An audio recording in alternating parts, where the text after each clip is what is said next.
ఈరోజు ఉదయం పత్రికలు చూస్తే ఒకసారిగా చాలా ఆశ్చర్యం అనిపించింది.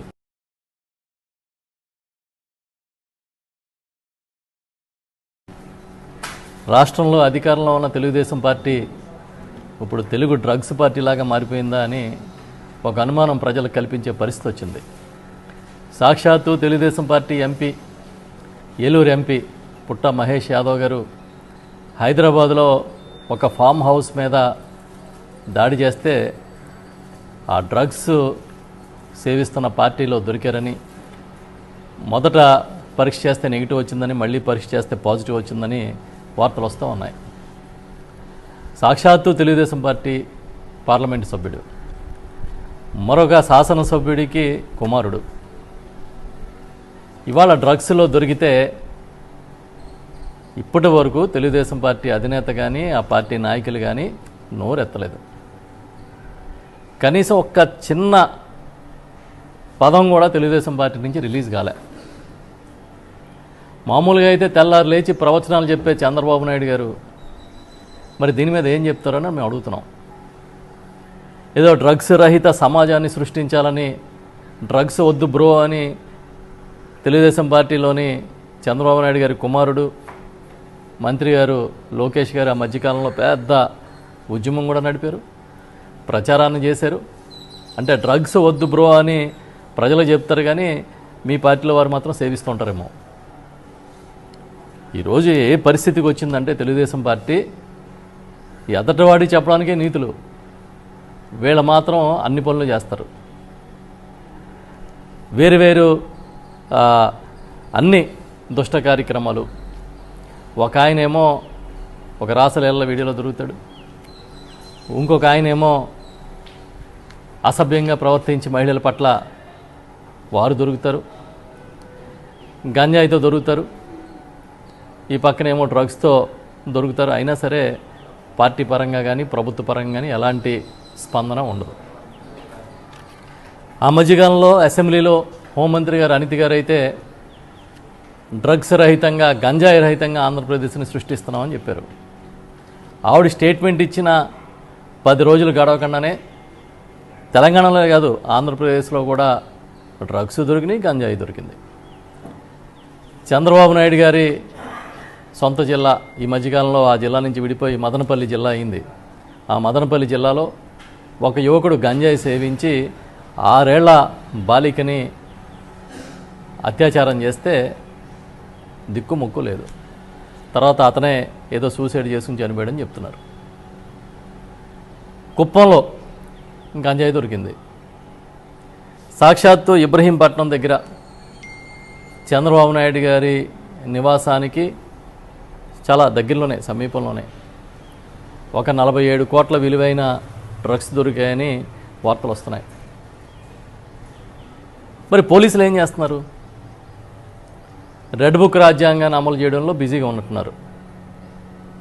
తప్పుడు కేసులు కట్టడంలోని ఎమ్మెల్యేలకి, ఈ ఎంపీలకి, వాళ్ళకి అనుచరులుగా ప్రవర్తిస్తూ తప్పుడు కేసులు కట్టడంలో బిజీగా ఉన్నట్టున్నారు. ఈ రాష్ట్రంలో శాంతి భద్రతలను గాలికి వదిలేశాడు చంద్రబాబు నాయుడు గారు కానీ వారి ప్రభుత్వం కానీ. ఇప్పటికీ ఎక్కడైనా గంజాయో లేకపోతే మరొకటి దొరికితే జగన్ గారిని తిట్టడం, వైఎస్ఆర్ పార్టీని తిట్టడం వీళ్ళకి ఆవు కాంపోజిషన్ లాగా అయిపోయింది. మేము అడుగుతున్నాం, ఇవాళ ఏలూరు ఎంపీ గారు పుట్ట మహేష్ యాదవ్ గారు సాక్షాత్తు ఈ పార్టీలోని ఒక కీలకమైన నాయకుడు, తెలుగుదేశం పార్టీ అధికార పార్టీలో కీలకమైన నాయకుడు, ఇవాళ డ్రగ్స్ వ్యవహారంలో దొరికితే మీ పార్టీ స్పందన ఏంటి? మీరు ఏ విధంగా స్పందించబోతూ ఉన్నారని మొత్తం అందరూ ఎదురు చూస్తున్నారు. ఈ సమాజం అంతా ఎదురు చూస్తుంది. మీరు ఎదురు వాళ్ళకి చెప్పడానికే నీతులు ఉన్నాయా?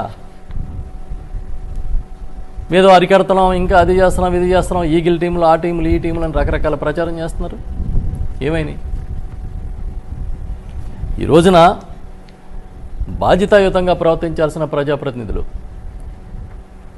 ఈ తప్పుడు కార్యక్రమాలు చేస్తూ దొరుకుతూ ఉంటే, ఏదో 2 రోజులు కామ్గా ఉంటే చట్టం తన పని తాను చేసిపోయినట్టుగా మనం ప్రచారం చేసుకోవచ్చు, అంతా సద్దుమణిపోద్ది, ఇంకా లేదంటే డైవర్షన్ పాలిటిక్స్ చేయొచ్చు అనే ఆలోచన కనబడుతూ ఉంది. మేము సూటిగా అడుగుతున్నాం, ఈ రాష్ట్రంలో ఇవాళకి కూడా పెద్ద ఎత్తున గంజాయి దొరికే పరిస్థితి. నాటుసారా పెద్ద ఎత్తున దొరుకుతుంది. చీపు లిక్కర్, అక్రమంగా లిక్కర్ని తయారు చేసి డిస్ట్రిబ్యూషన్ చేస్తున్నారు, దొరుకుతున్నాయి. ఎన్నికల ముందు విశాఖపట్నంలో ఒక కంటైనర్ దొరికితే ఆనాటి అధికార పార్టీ మీద, వైఎస్ఆర్ పార్టీ మీద విపరీతమైన బురద జల్లారు. ఏదో డ్రగ్స్ దొరికేసినాయి, కంటైనర్లతో డ్రగ్స్ వస్తున్నాయి, లక్షల కోట్ల డ్రగ్స్ అని. ఆ తర్వాత వీళ్ళు అధికారంలోకి వచ్చిన తర్వాత అసలు అది డ్రగ్సే కాదని రిపోర్ట్స్ వస్తాయి. అంటే మీకున్న ప్రచార ఆ శక్తితో ఏదైతే పబ్లిసిటీ చేసుకోగలుగుతారో దాంతో నడిపిస్తూ ఉన్నారు. వాళ్ళ పబ్లిసిటీకి రియాలిటీకి ఎంత తేడా ఉంది అంటే, మీ సాక్షాత్తు మీ ఎంపీలు, మీ శాసనసభ్యులు ఎలా దొరుకుతున్నారో ఆ వ్యవహారాలే ఒక పచ్చి ఉదాహరణ. మేము చూస్తూ ఉన్నాం, ఎదురు చూస్తున్నాం, చూద్దాం మీరు దీని మీద ఎలా స్పందిస్తారా అని. ఆ మధ్య ఆ TV5 బాగోతం చూసాం, అంతకుముందు ఇంకో శాసనసభ్యుడు బాగోతం చూసాం. ఈ విధంగా మళ్ళీ ఇప్పుడు ఈ డ్రగ్స్ బాగోతం చూస్తున్నాం.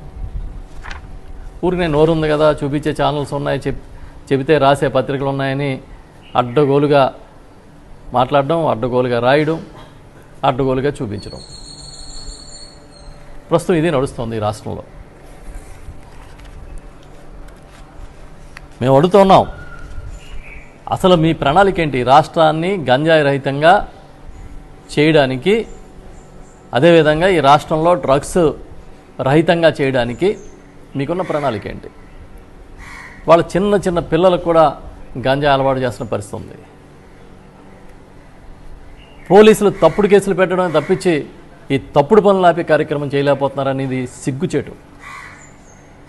మళ్ళీ మళ్ళీ చెప్తున్నాం, ఇప్పటికైనా కళ్ళు తెరవండి. ఇవాళ ఈ తెలుగుదేశం పార్టీ అడ్డంగా దొరికి తెలుగు డ్రగ్స్ పార్టీలాగా అవతరించే పరిస్థితులు కనబడుతున్నాయి. ఇప్పటికైనా కళ్ళు తెరిచి ఈ సమాజానికి, తెలుగు రాష్ట్రాలకి ఒక మంచి మెసేజ్ ఇవ్వండి అని చెప్పి గట్టిగా చెప్తా ఉన్నాం.